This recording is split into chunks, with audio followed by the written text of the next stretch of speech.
Hisashi Ouchi viu-se envolvido num dos acidentes nucleares mais catastróficos da história. O que começou como um dia rotineiro numa central nuclear terminou em sofrimento inimaginável e numa batalha prolongada de 83 dias pela sua vida.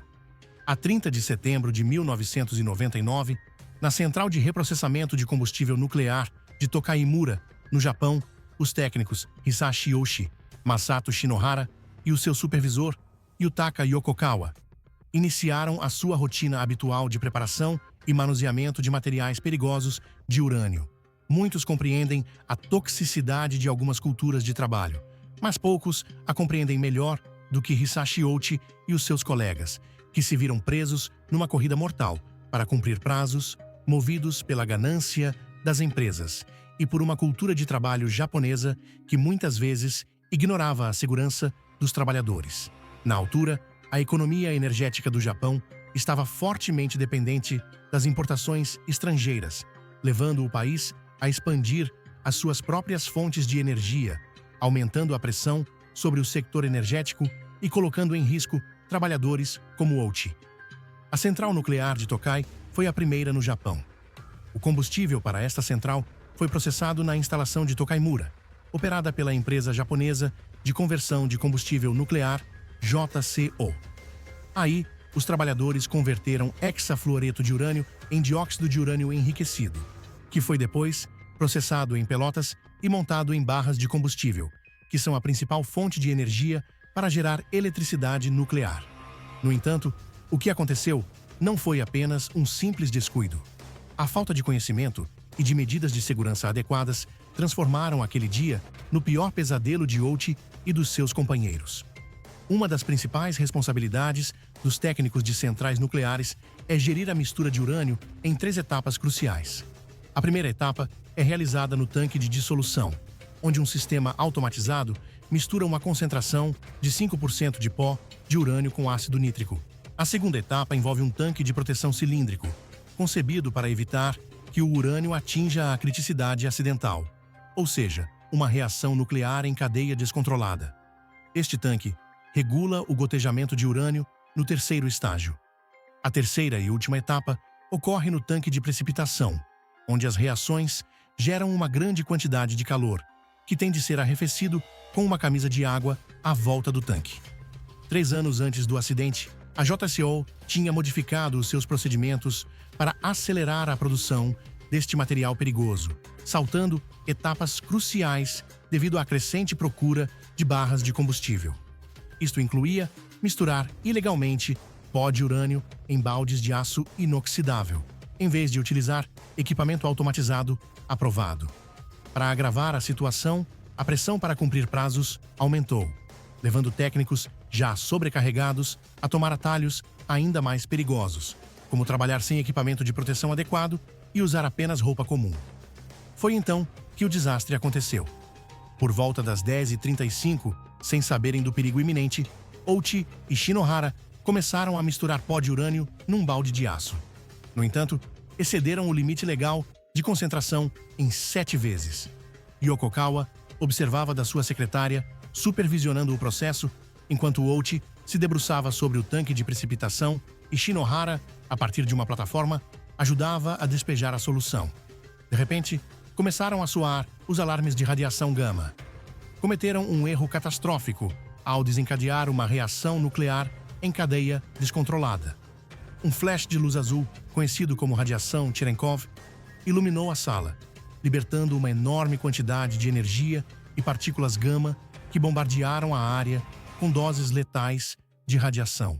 A súbita explosão de energia da reação nuclear em cadeia fez com que as partículas carregadas, como os eletrões, se movessem mais rapidamente do que a luz no meio envolvente, gerando um clarão azul ofuscante e confirmando a ocorrência de uma reação de fissão nuclear descontrolada com resultados catastróficos.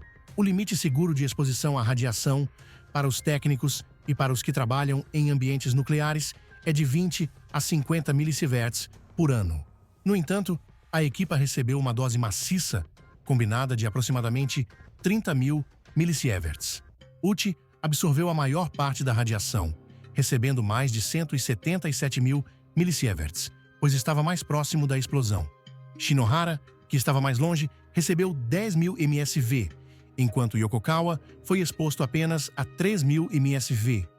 Os 3 técnicos fugiram imediatamente do local, mas nenhum deles conseguiu fazer grandes progressos devido à dor insuportável que começou a percorrer os seus corpos, acompanhada de náuseas e dificuldade em respirar.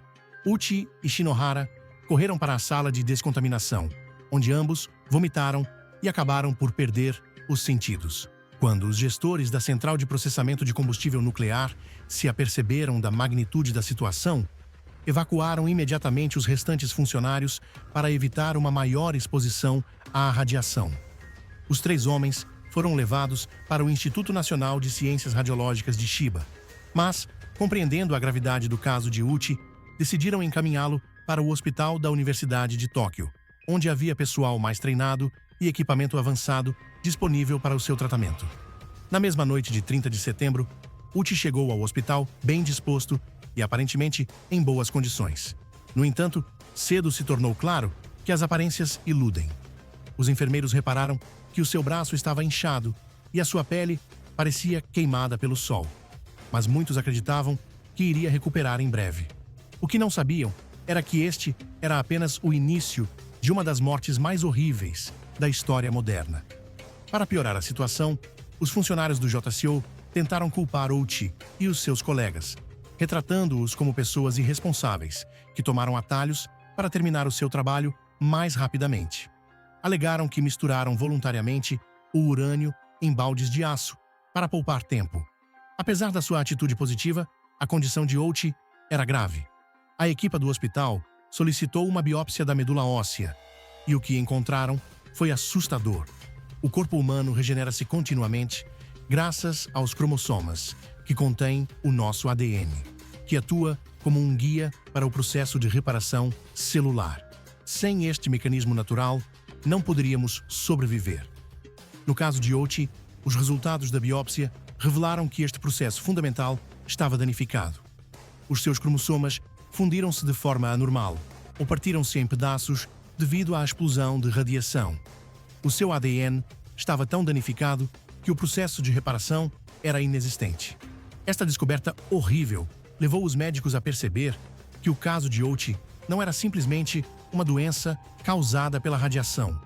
Embora Uchi parecesse estar bem, não tardou a entrar no que os médicos chamam de fase do fantasma ambulante, um estado em que o paciente parece saudável, mas é extremamente frágil.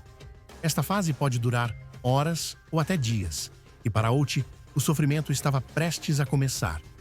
Imagine viver num mundo onde cada maçaneta de porta pode ser letal e um simples aperto de mão pode ser fatal. Esta era a nova e angustiante realidade para Uchi, cujo sistema imunitário estava completamente destruído. Para prevenir a infecção, a equipa médica liderada pelo Dr. Zico Mikawa decidiu que a única opção era mantê-lo num ambiente completamente estéril. Uchi, de 35 anos, não tinha glóbulos brancos, o que deixava o seu corpo vulnerável a qualquer agente patogênico que normalmente seria inofensivo. Sabendo que a sua única esperança de recuperação era um fornecimento de novas células, a equipa médica recorreu a um tratamento experimental contra o cancro, o transplante de células estaminais hematopoiéticas.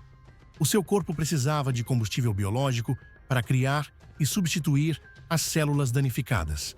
O tratamento experimental envolveu a extração de células estaminais da medula óssea de um dador e a sua injeção no corpo de Uchi. A ideia era que estas novas células forneceriam ao seu corpo os materiais necessários para começar a produzir células saudáveis a partir da medula óssea novamente.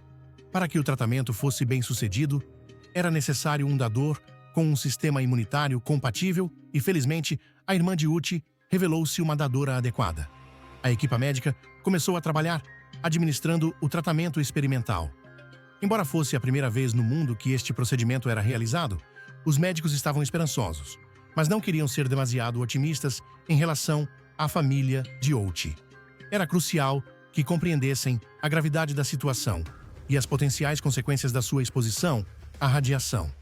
Uchi, no entanto, não compreendia completamente a gravidade da sua condição. chegou a perguntar às enfermeiras se podia ir para casa e se havia risco de desenvolver leucemia em consequência do acidente. Infelizmente, não viveria o suficiente para se preocupar com leucemia, pois os efeitos do envenenamento por radiação começaram a manifestar-se rapidamente. A pele de Out perdeu a elasticidade e descascou quando a fita médica que prendia as várias máquinas ligadas ao seu corpo foi retirada. Isto significava que os médicos já não podiam usar adesivos na pele. Pouco depois, um dos seus pulmões encheu-se de líquido, dificultando a respiração e a fala. À medida que o fluido continuava a acumular-se, enfraqueceu ainda mais o seu corpo, deixando-o acamado. Embora mal se conseguisse mexer ou falar, Uchi continuou a expressar o seu amor pela sua mulher e pela sua família, que permaneceram ao seu lado. A sua condição continuou a piorar. O fluido nos seus pulmões tornou ainda mais difícil a sua respiração, pelo que a equipa médica decidiu colocá-lo em respiração assistida, esperando que o tratamento começasse a reparar o seu corpo. 10 dias após o transplante de células estaminais, o Dr. Mikawa realizou um teste para verificar se o tratamento tinha sido bem sucedido.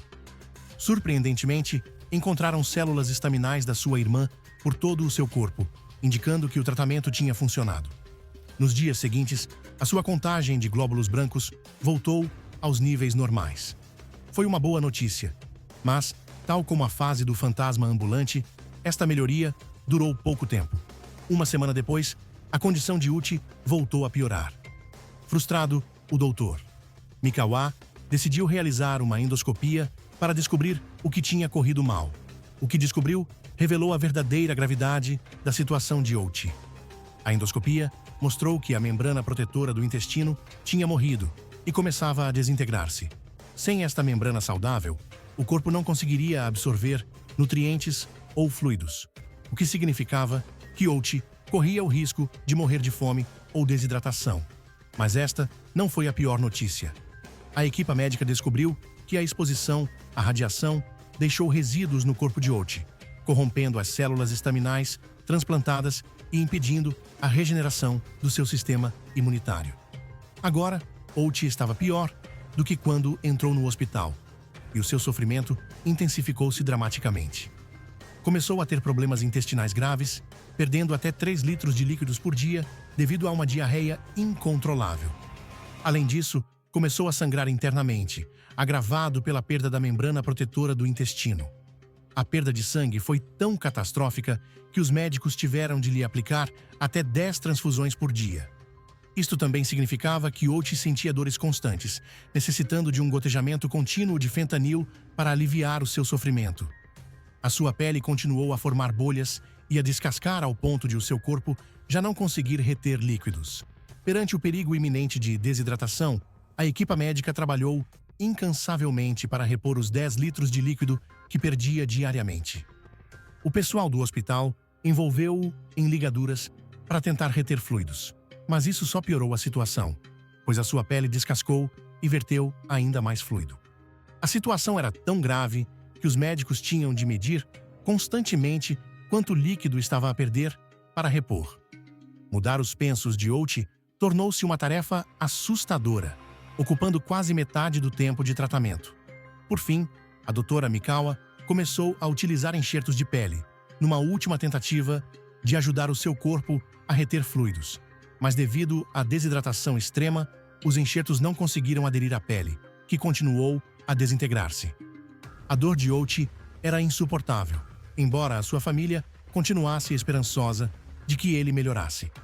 A dada altura, Uchi já não conseguia abrir ou fechar os olhos, e os enfermeiros relataram que estava a chorar sangue. Talvez estivesse a pensar no que estava para vir, mas o seu médico, embora o pressentisse, não ousou dizer em voz alta. O tempo de Uchi estava a esgotar-se. O Dr. Mikawa e a sua equipa trabalharam todos os dias na esperança de salvar Uchi. Mas, após 2 meses de esforço, não houve sinais de melhoria. Uchi passou por uma agonia inimaginável, mas a sua família ainda não desistiu. No entanto, não aguentou mais e só queria ir para casa.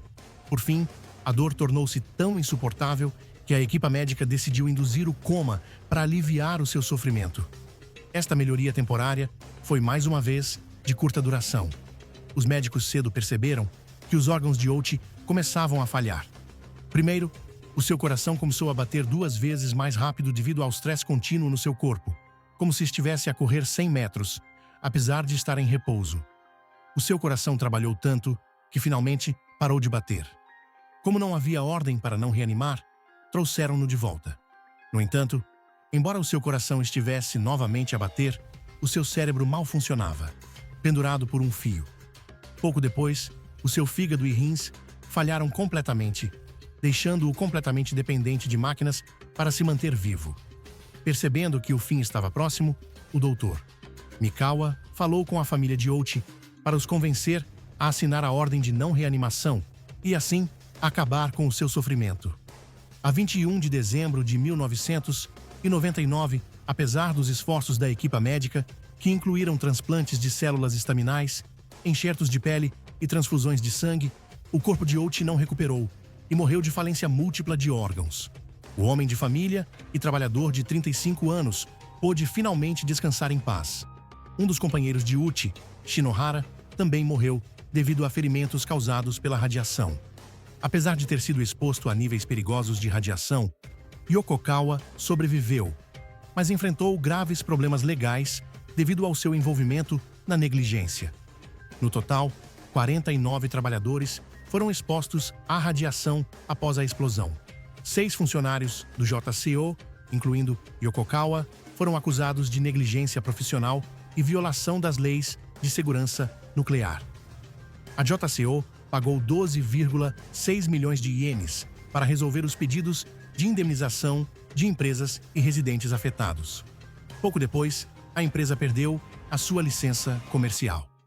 No final, a história de Hisashi Outi é um testemunho angustiante do custo humano da negligência industrial.